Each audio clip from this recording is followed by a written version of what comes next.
Sometimes there's such an injustice in this world that it needs to be called out. This is one of those times. Let's talk about it.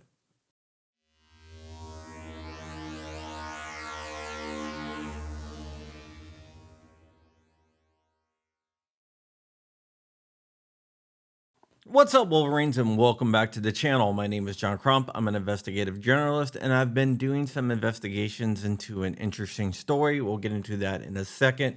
If you can do me a big favor, like, comment, and subscribe. I also have some of these knives for sale over at Black Swan Tactical. The link is in the description. It is 1095 steel Damascus, and it is handmade. This is one right here. And this is the other one. So if you head over to blackswantactical.com, you can go ahead and pick one of these or both of them up. I would appreciate it. And we're almost out. So if you want to buy one, I would suggest not waiting and go ahead and pick it up now. With that out of the way, let's go ahead and talk about Latoya Crab. Latoya Crab is a lieutenant commander in the United States Public Health Service, where she served as a pharmacologist, where she has a PhD in pharmacology, and has served some of the nation's poorest areas on Indian reservations. She was also married to a man named Curtis Crab. Curtis Crab is a guy that was convicted of armed robbery, and he was serving a 15-year suspended sentence.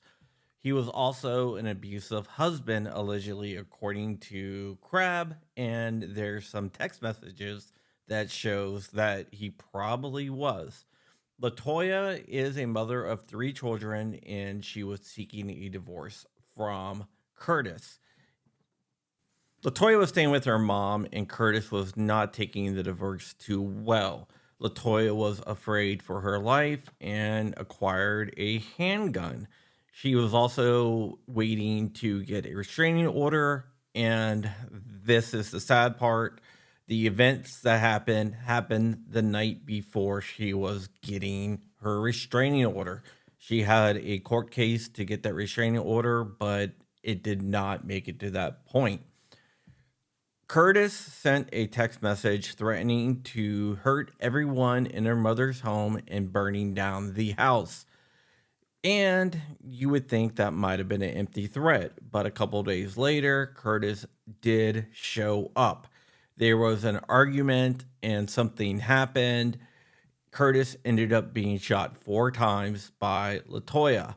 Latoya shot him 4 times, and there was 4 bullets left in the magazine. This happened in Manassas, Virginia.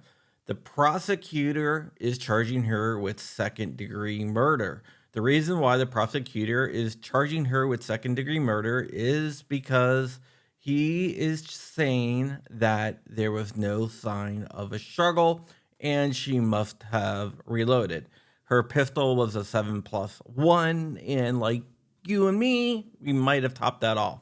But the prosecutor stated that since there was 4 bullets left in the magazine and she shot him 4 times, she must have reloaded a single round, which I absolutely think is ridiculous. Even if she did reload, so what?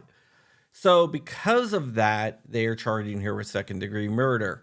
She went up for a bond hearing, but the judge decided that he believed the prosecutor, mostly because she reloaded that single round. Even though she says she did not reload at all, and her attorney says that she did not reload. I think what we're seeing here is a vast misunderstanding of how our firearm works. 7+1 means 8. It doesn't mean 7, and that +1 is some other type of thing that doesn't really describe an extra round. It does, but because that there was 8 bullets, 4 in the magazine and 4 that hit Curtis, she is being charged and held without bond. She has 3 kids, which is staying with her mom right now. I've spoken to a few of her friends and her family, and they absolutely believe that it was self-defense. They noted that Curtis was threatening her and she was afraid. There's actually text messages between Curtis and Latoya that shows that he meant to do her harm. If you read the text messages for what they are worth, he says that he is going to hurt everyone, burn down the house, which isn't cool. It's like he was threatening her and her children and her mom, but the judge didn't care and the prosecution didn't care. The prosecutor is an anti gun person, so I don't think that he wants people to be able to defend themselves with a firearm. And I think that's exactly what happened here. I think Latoya defended herself with a firearm.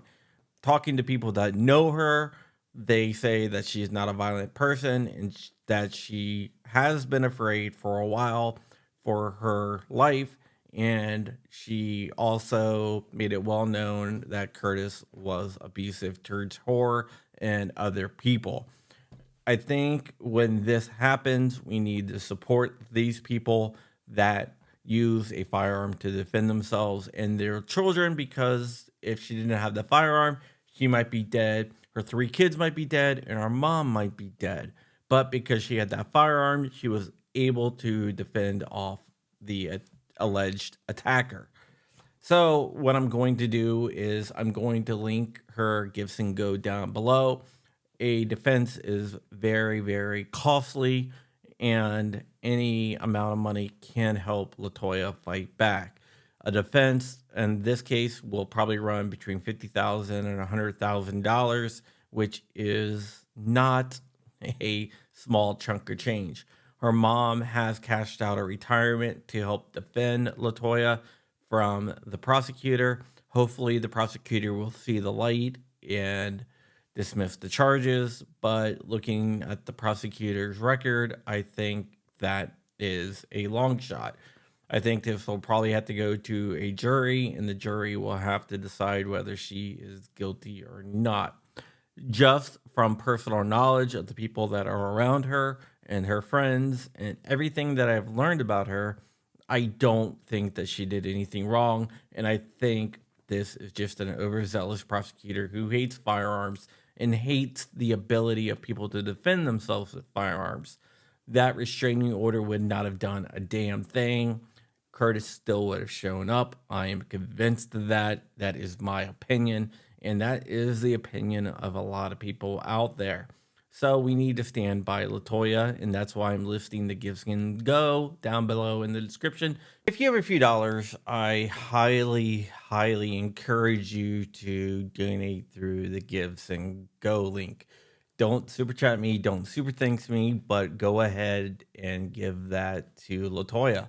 Her mom is the one that set up the Gives and Go, and 100% of everything the Gives and Go takes in will go to her legal defense. We need to stick by people that defend themselves with firearms. These liberal anti-gun prosecutors are trying to make people afraid of using firearms for self-defense, and this is clearly self-defense. All right, guys, that's it. I will see you guys later. Stay ever vigilant, stay ever free, keep in the fight. Say a little prayer for Latoya and her kids, because right now her kids believe that she is on a work trip. They don't know that she is locked up in jail without bond.